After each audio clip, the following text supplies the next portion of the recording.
Alright, good morning, afternoon, or evening, everyone. Today, I'm going to be showing you the Tier 9 Premium Cruiser, the Vallejo, or Vallejo, I think it's pronounced, something like that. I'm not sure, because of course it's an American city, but I believe it is Spanish in name, of course, but here it is. So what is it, you might ask? Well, it's a Tier 9, almost you could compare to Worcester. So it's a Tier 9 Worcester, almost, but...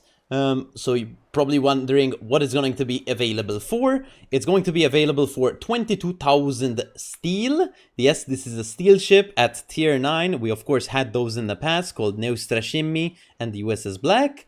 Of course we had the Flint also that got removed. But this is the Vallejo. I'm going to call it the Vallejo, of course, in just for the basis of the video so I don't get too confused. But here it is. Of course, any Spanish speakers in chat, do correct me if I'm wrong. But I think we should start off with the armor layout. Here it is, 25mm nose armor, 25mm side armor, and 25 aft armor with a big shell catcher here, 25mm armor. But the deck armor, as you can see, it's orange. What does that mean? It's 38mm of armor. That is the same armor, of course, as I think Alaska. No, it's actually more than Alaska. It says 38. But of course, as we know, if we can compare it to the Seattle at tier 9, which is probably the fairest comparison at tier 9 to be made. If we click on the armor layout on Seattle, if we look at down here, it's 51 on Seattle, but then it has also a 27 deck, but this is 51. So keep that in mind. Of course, Seattle also has some deck armor, but no one really hates the Seattle, so keep that in mind. But yeah, 38mm deck armor on the entire almost deck, but you do have a shell catcher over here when you're kited, so you're going to have to be pretty careful.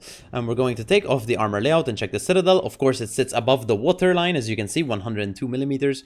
It is above the water, so you have to be a bit careful in that regard. And it is, of course, on the outside, so you have to be really careful.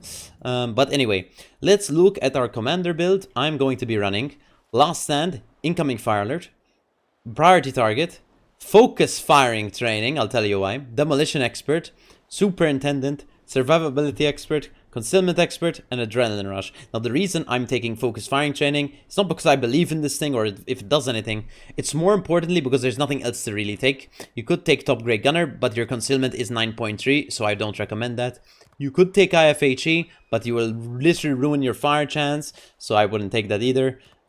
So you can't actually take this. Don't take Eye in the Sky, even though this ship's gimmick is basically a spotter plane. I wouldn't recommend you to take Eye in the Sky, and I'll tell you why shortly. Gun Feeder, I mean, the reload's 5.4 seconds. Grease the Gears, the Archer versus 7.2 seconds or 8.3 seconds. It's not worth this one.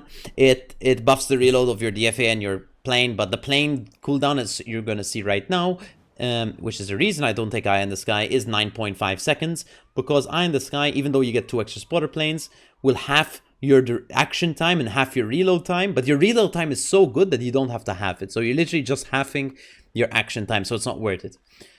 In terms of my modules, I'm taking Main Battery Mod 3, Concealment System Mod 1, Prop Mod 1, Aiming System Mod 1, the Engine Room Protection, and Spotting Aircraft Mod 1.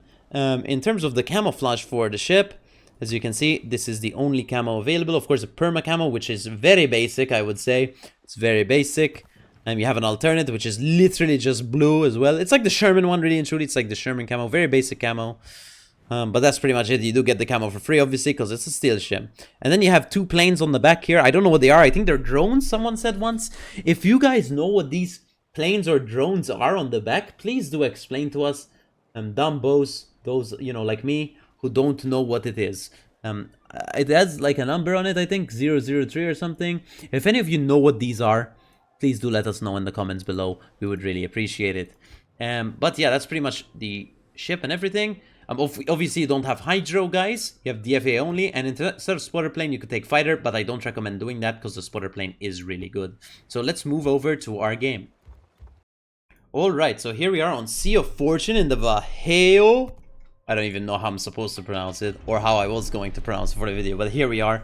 We might have multiple pronunciations this video. Please don't get too offended, because I literally am clueless. So let us go right here into A, not into A, but next to A.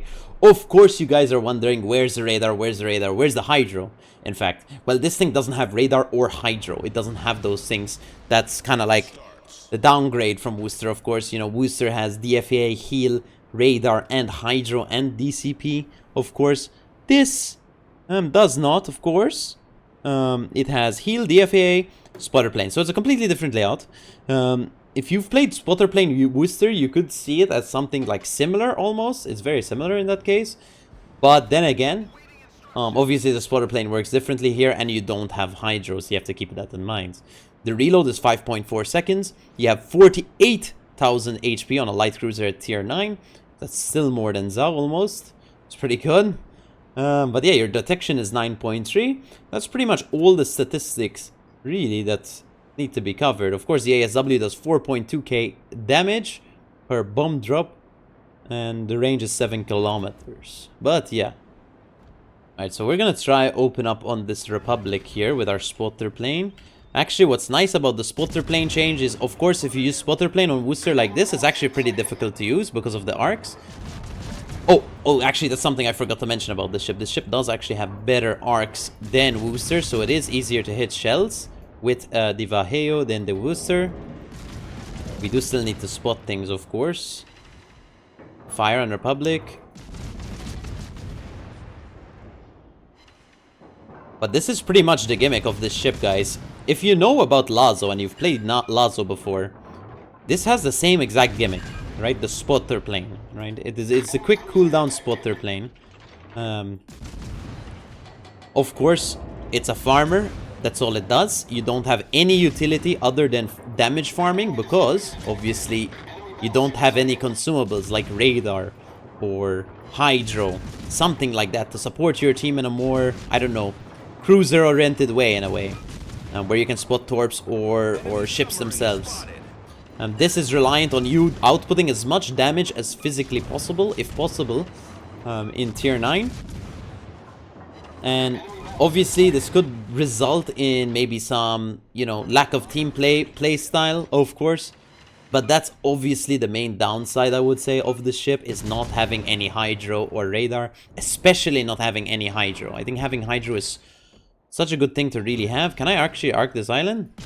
No, I can't arc this island. Maybe if I was in Worcester, but not Vallejo.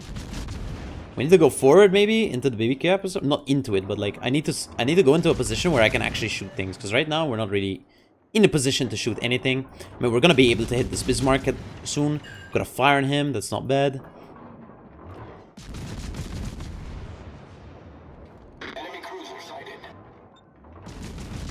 But yeah, this is not one of those ships. Like, I personally don't mind this ship, to be honest. It was obviously better, I think, in testing. They did nerf it slightly because it was really strong. But like the damage output was kind of incredible. But it's still not bad in terms of damage output, obviously. In terms of the fields. It kind of reminds me a lot of Worcester, right? Obviously. It's very similar to Worcester, the looks, the guns, the way everything feels. Like I said, it does have better arcs than Worcester, so you can actually end up hitting more shells than Worcester at longer ranges. Obviously, this is basically a range spec Worcester, right? That's the whole idea around it. The general idea is you have more range than Worcester. 18.8 kilometers, unless of course you run range mod Worcester, but you could run range mod Vallejo if you want, but I wouldn't recommend that because you don't need more range. You have infinite range already. Yeah, I mean, that's pretty much really it for this ship. I mean, there's not really much to say about it. I'm surprised that they put it out for steel, to be honest. Obviously, it's been announced that it's been for steel for quite a while now, so we knew that on the dev blog, remember? They made a post. But still, like, you know, steel ships at tier 9, I thought that was like something of the past in a way. I'm just very surprised that they went with a steel ship design for the Vallejo. I mean, it's cool and all because you can get a ship for free. I mean, I'm obviously gonna buy it because I have 100,000 steel right now, I think. I have 100,000 steel right now, so I'm not low on steel. I'm doing alright with steel.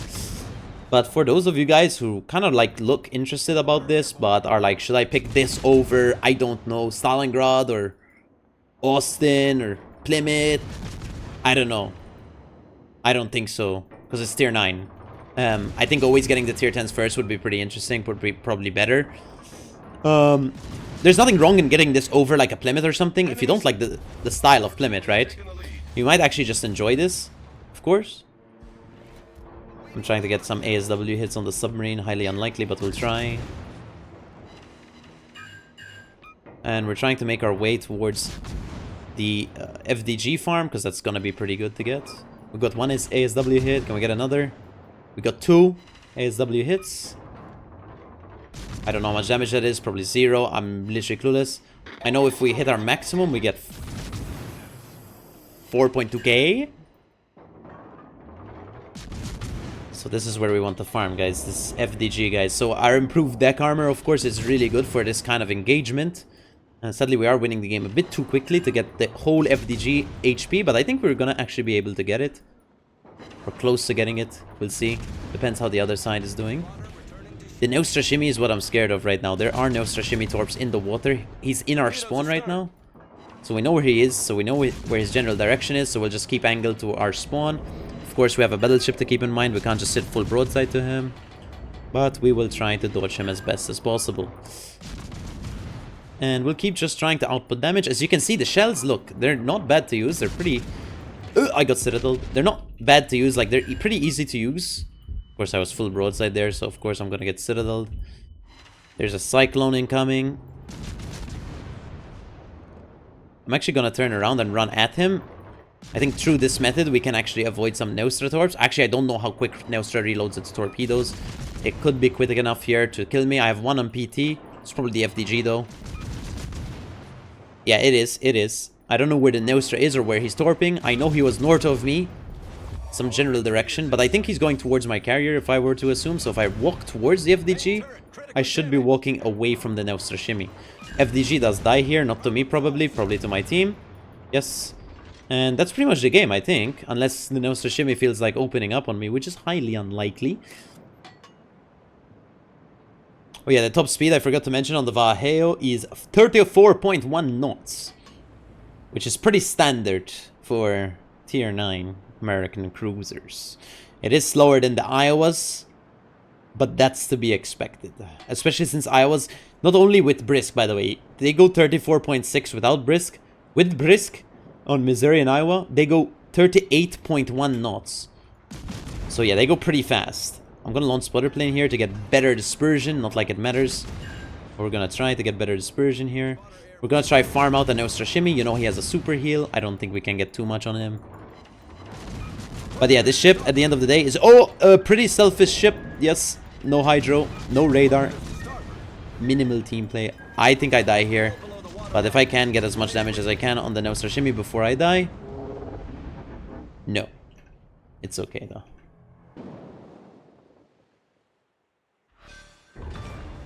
Oh!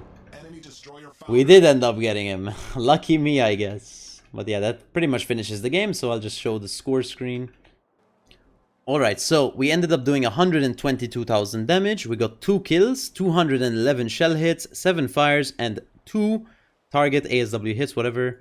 Then team score, we got top of the team, 1.7k base XP. Not an incredible game for us, but pretty decent, I guess, for tier 10. In terms of our damage output, we did 14k to the Minnesota, 12k to the Nostra Shimmy, and then our majority of the farm was FDG, Bismarck, and Repub, and then some little damage on the rest. We got 4.2k on that submarine with 2 ASW hits, but damage received, we took 57,000 damage, and our damage output, as you can see, is mostly HE, and that's kind of what you're going to be experiencing in this thing, unless you're getting close-range broadsides. By close range, I mean around 10 kilometers. The AP isn't going to be too spectacular. I think you can use the AP at around 11-12 kilometers, maybe on broadsides, because the arcs are actually better than booster. But otherwise, I think the majority HE is probably the play, especially last game. I think it was pretty good.